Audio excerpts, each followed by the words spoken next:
Hello, everyone. I hope and pray that you're doing well. Here I am in the sanctuary. You've probably noticed I'm wearing a suit. Maybe you're wondering why. Why is Joel wearing a suit? Well, earlier this afternoon, I officiated at the funeral service for Helen Hoffman. And important to do. Funerals and memorial services, they're significant events for the family, for the church family as well. And you know that I wear shorts probably most of the way from April right through September, till fall. Most of the time just trying to keep up with Henry and John, who also wear shorts this whole time. But obviously shorts weren't going to cut it today.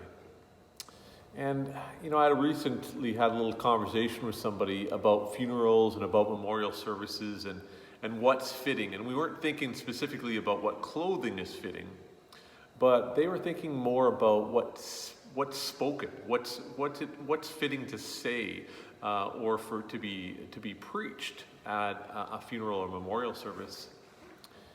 Maybe you've been to a funeral service where it felt like the preacher was, if I can say it like this, literally trying to scare the hell out of people, right?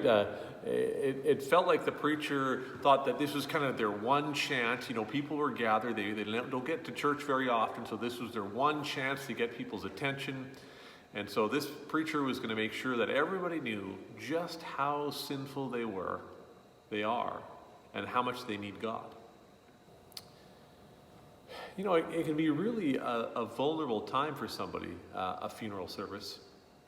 And some people have argued that it's a form of spiritual abuse to hold a captive audience and to kind of beat them up with the gospel, something that's supposed to be good news, right? So what should be done? What should be done at a funeral, right? At a memorial service? Shouldn't we be announcing the good news of Jesus Christ? Absolutely.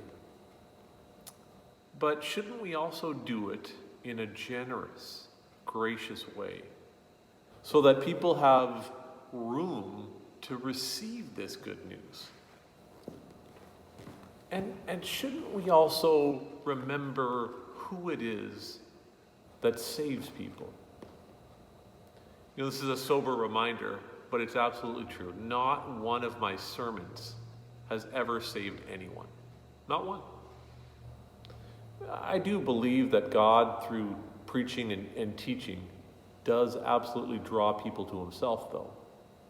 But the difference really between that, is to focus on who's the subject of the sentence, the subject, the person doing the action, right? So, who's the instigator? Who makes things happen? If you were to take a sermon and summarize it in a sentence, would God, or any member of the Trinity, Father, Son, Holy Spirit, would God be the first word? For example, the sermon that I gave, maybe would you be able to say, God invites us into an intimate, honest relationship with him in prayer? That's a summary of the sermon. Or Jesus advocates for the outcasts.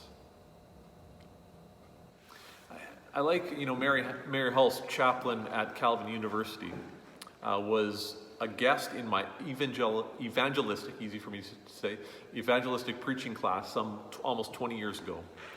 And I can still hear her in my head saying and explaining that a good sermon tells us what God's about, what God's doing in the world, and what he's inviting us to be part of, as opposed to kind of telling us what we need to do to get our lives together, right? That's the difference between preaching grace and preaching works. There's no doubt that sometimes we need to be told, hey, get your life together, because our lives are a mess, right? But such invitations ought to be kind of framed as a response to God's grace, and not as a way of trying to get God to like us more, right? And so when I think about that maybe if I were to summarize, I'd say that's my goal at a funeral, to imitate God's love by pointing to the grace of Jesus Christ in some winsome way. To riff on the quote, if I can borrow the quote and not quite get it right, I'm just a beggar trying to show some other beggars where to find bread. I mean, doesn't that apply a lot to the Christian life? Or shouldn't it? The peace of Christ be with you all.